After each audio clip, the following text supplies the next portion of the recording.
Hell yeah, warrior students, welcome back everyone. So today we are finally going to talk about P3 or T6 best in slot lists.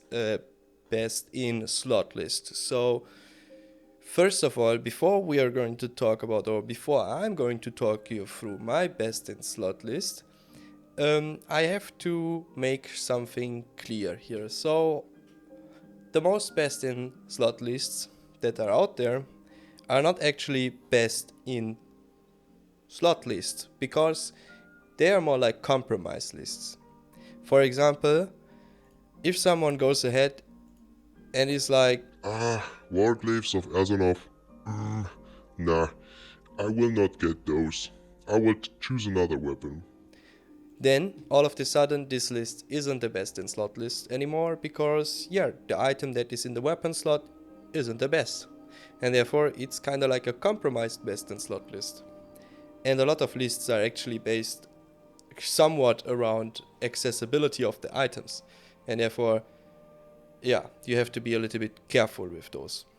The other thing is that all stats behave very differently depending on the situations you put those stats in. For example, if you have a lot of strength, you're going to do a shit ton of damage while recklessness is active, or while you have crit luck, but if you don't have recklessness active, or you don't have crit luck, your damage might be a little bit lower than with a lot of crit in your gear.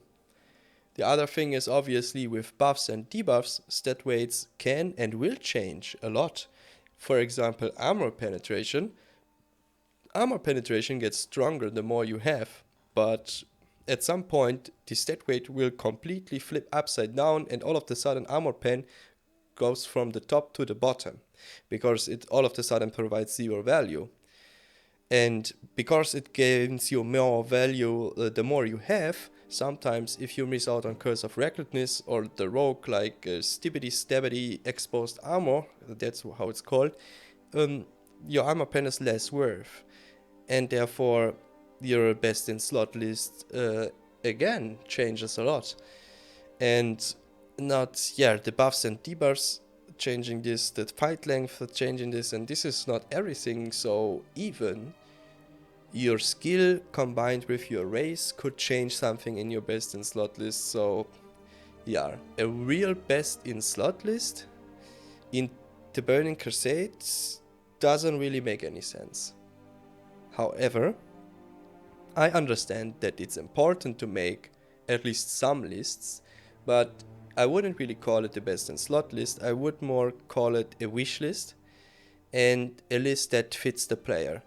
Because if you have lists like this in your raid group, your loot council or however your loot is going to be contributed you are more likely basically to make everyone more or less happy in the raid.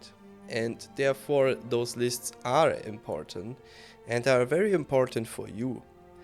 And like I said, or by now you're kind of getting the idea that you can't just go ahead and copy anyone's best in slot list and be perfectly fine with this. I mean, it could be, but maybe you're not. Maybe you're actually concerned about your character and how your character plays out.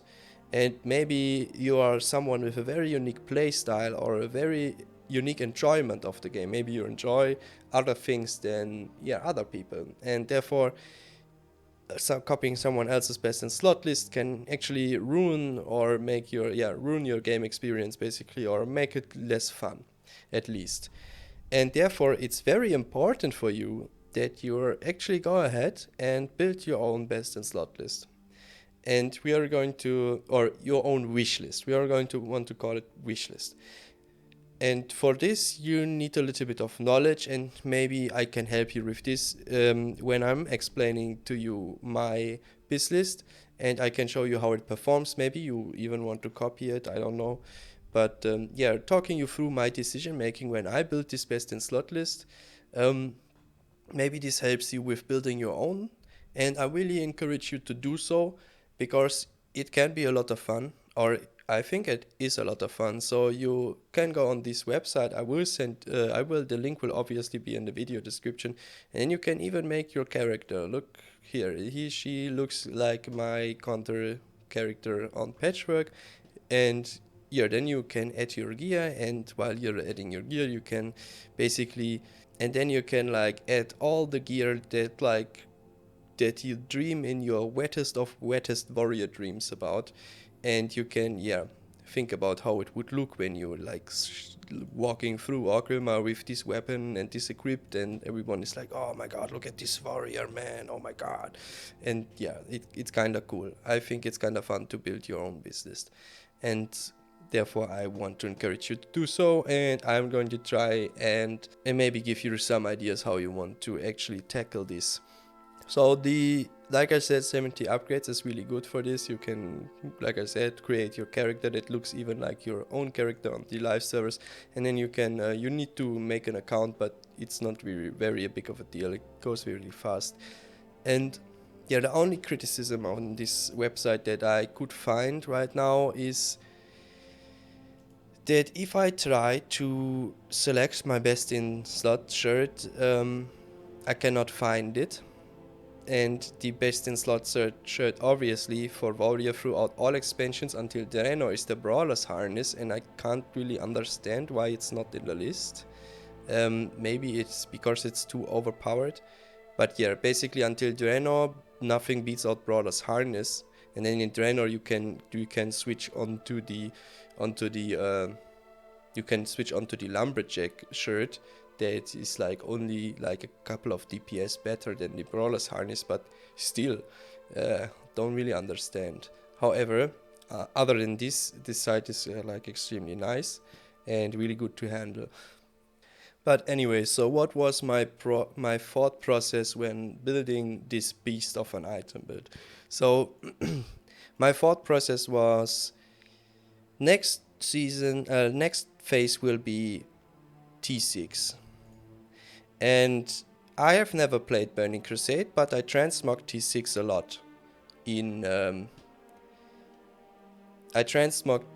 lot on retail servers, and I think T6 looks extremely dangerous. Like the spikes on the shoulders, look at this helm. Man, someone with this helm doesn't make any jokes, man. He just attacks. And when he hits, he fucking destroys. He hits like a truck. And therefore I didn't really wanted to go for the crit variant, because I played the whole expansion until now with a crit heavy build, because I thought like, I need the crits. But at the end of the day, if I pull recklessness, I crit all the time. And I get like, how much crit do you actually get buffed? 3, 5, that's 8, then it's another 4 or something, so it's 12, and then you get almost 1% from the agility scroll and all those stuff. So you get so much crit through buffs that, and I played all the expansion with only crit, and my crits are only like 2k if I don't use any cooldowns, and therefore I thought to myself, I want to switch it up. I actually want to hit like a fucking truck. I don't want to go for these pesky little fuck numbers anymore. I want to be freaking dangerous, man. I want to be fucking dangerous. I want to be worthy of this set. So yeah, I went for a shit ton of strength here, and I only have 24% crit, but it seems better, so who cares? And I have like a whooping 1455 armor penetration, and I have 2100 attack power. So this is like absolute carnage, absolute beast mode. And yeah, I'm really looking forward to actually play this set. So this set has a couple of advantages. So first of all, I already told you it seems better than a crit variant, and this is surprisingly actually true. So it doesn't only have a higher DPS ceiling, it as well just deals more damage in general, if you have the right buffs and if you use recklessness. But building my DPS set around doing optimal damage in a suboptimal situation, for me, doesn't make any sense. Like, the time when I have the most fun in the game while raiding is when it's pump pitch time. Meaning I have all the buffs that I want, all the debuffs are present, the fight is not too long, so maybe the fight can be long, I don't really care about this, but most importantly I have my buffs and I have my recklessness up, because every time I pop recklessness I just bust a nut, like who doesn't? Recklessness is just the most fun button you can press in the entire game. So I wanted to basically enhance the situation in which I have the most fun, and this is what I did. And luckily, or not luckily, I also did sims and everything. The good thing is that I even deal a shit ton of damage. And because I'm kinda dependent on recklessness, I just put one more point into improved discipline. So with a 20-minute cooldown on recklessness, you can basically pop it on every boss fight, unless you're like wiping all the time. But if you wipe all the time, I mean, yeah, then you wipe all the time, and it's not really fun to wipe all the time anyway. So if I then in this situation sometimes don't have as much fun, it doesn't really matter. So I simmed this set against another set, and yeah, my set basically wins almost all the time. If you use recklessness, even if the fight is like 5 minutes long, it still beats out the crit variant. And the lower the fight length, the absolutely insaner my set becomes. So if you have like a 60-second boss fight because for some reason you go into Gruul with this set, you're just going to die of hatred strikes because you pulled too much threat. But other than that, you're going to do a lot of damage. So yeah, you can do all kinds of nice options here. If you compare two sets, the most important thing is that first of all, your buffs and debuffs make sense, your talents make sense, that you don't forget anything here, and then that if you compare two sets, obviously the settings have to be the same. And yeah, you really want to pay a lot of attention to this, even if it's a lot of text and it's maybe doesn't seem as fun as building like your super stylish character. Actually zimming the parts against each other, like zimming the gear parts against each other, is still kinda important if you are somewhat concerned about your actual DPS outcome. Because obviously it's about fun, but let's be honest, dealing a lot of DPS is a lot of fun, so it's kind of worth to aim for DPS. So, like I said, this set has the advantage that it takes a lot of value, that it adds a lot of value onto recklessness, which is like arguably, or not arguably, which is just the most fun part that you can, like, is just the most fun part of playing a warrior. And the other thing that is as well really fun as a warrior is one-shotting people in battlegrounds, or not really one-shotting them, but making short work of them. And this is set is as well just the beast. Like 2100 attack power, 1400 armor pen in a battleground. You will just pop people like popcorn. Especially if you pop wreck. Like if you pop wreck with this set in a battleground, you will get crowd controlled. But when the crowd control ends, or you maybe don't get crowd controlled, you will just two-shot people left and right, and it will be freaking hilarious. And I hope I can upset some people that they may be going to write some flamerinos about Warrior, because I always find those pretty entertaining to read. So yeah, maybe I can even infuriate some pesky mage players with this set in a battleground. This would be the best that I could hope for. But yeah, this is not the only advantage for this set. So this set actually has more value than a crit variant if you add Soul Cleaver. And yeah, I mean, obviously you want to go for Catalysm Edge because it deals more damage, but at the end of the day I am an orc, and at the end of the day maybe my Catalysm Edge just doesn't want to drop, and instead I get Soul Cleaver. And if we look at Soul Cleaver, it wouldn't even be that bad to get this weapon, to be honest. Like look at this weapon.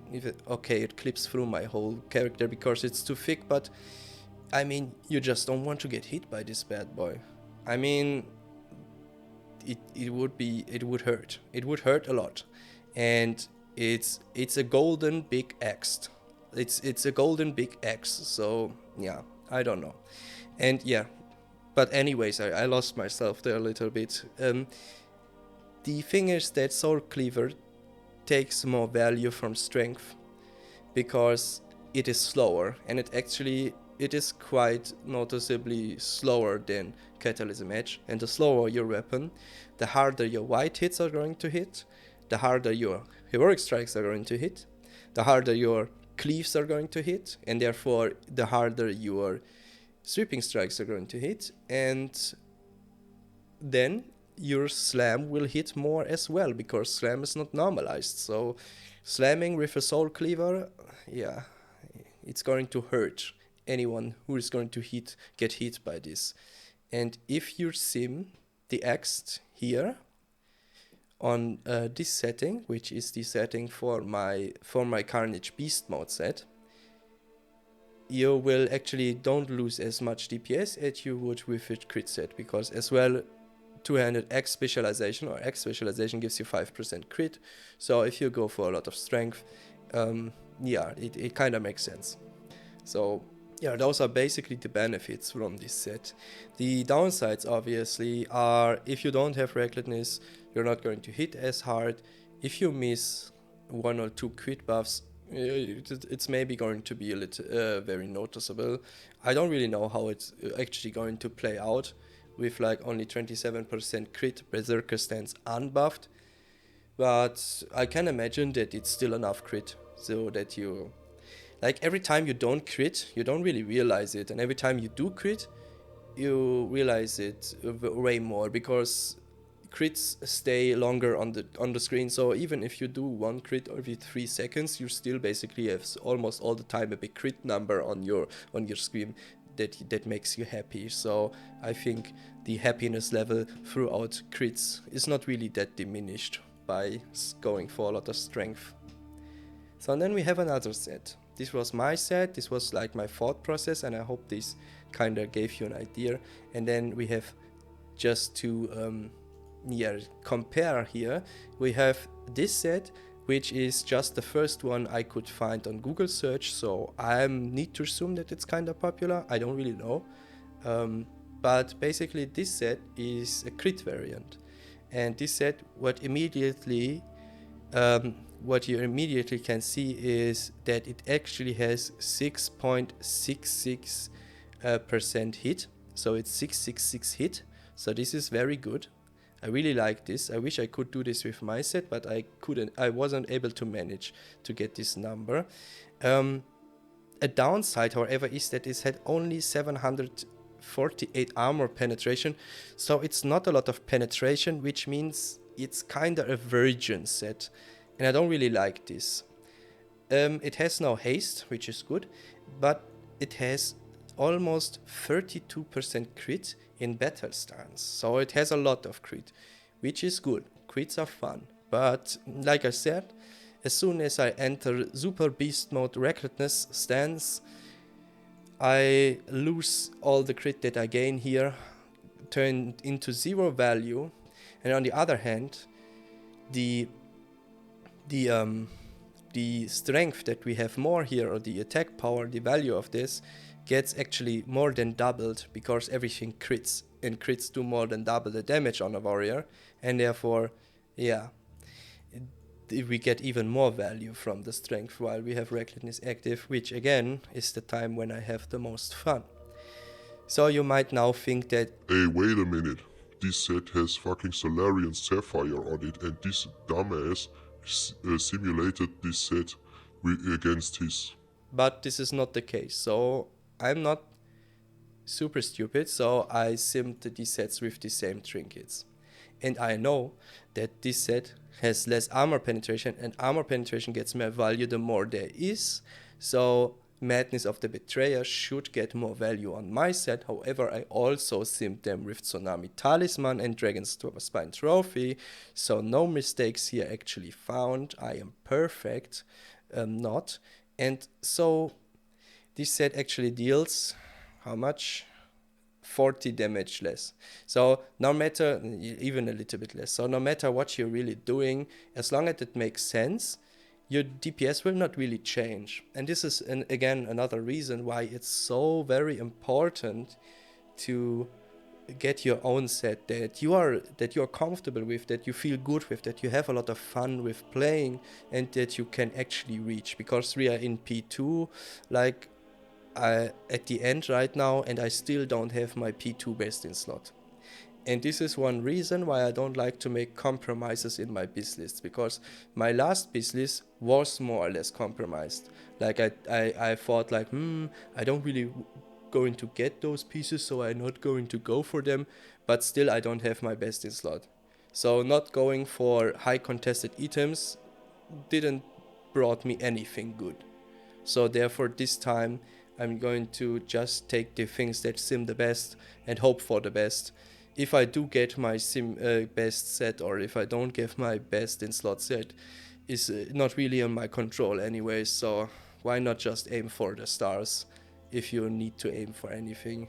Like, this was kind of phrased dumb, but I think you get what I mean. So this is a 3.3 minutes boss fight. If we get lower with the values, obviously my set becomes stronger and stronger until it's suddenly completely outperforms this one. And again, as well, this set is not as good in PvP than mine. This one is this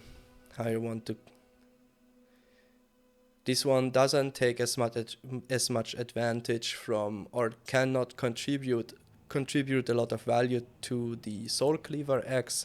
So if you don't get the sword, this set falls off even more, and therefore I'm pretty confident with my set right now. And yeah, this was a lot of information again, and if you have any questions whatsoever, you can ask them in the comments, and you can contribute to this video in the comments as well. Like, I really like if people correct me or anything like this, and you can go to my Discord channel and ask me over there some questions. You can send me videos of your gameplay that I can then critique, or you can just ask in the Discord chats about things, and most of the time, or basically every time, people are very happy to help, and I always read everything, but I only rarely answer to those questions when they are like in the channels and not like a private message. I very rarely answer those, because there was already someone else who answered it the way I would basically answer it, and it's never happened, or it only happened one time, that someone said something that I would not agree with, and if this happens, I'm going to address this. However, this was like the person said that Two-Handed Fury is a meme spec and that it's bad, which hurt me a lot actually, because first of all, it's just not true. Two-Handed Fury is indeed very good, and it's a lot of fun, and it's very good, and everything who says something else is just wrong, and therefore this kind of hurt me. But yeah, like I said, it only happened one time, so therefore it's not a big deal. And yeah, so I think that's everything for the video, and until the next one, stay tuned and take care.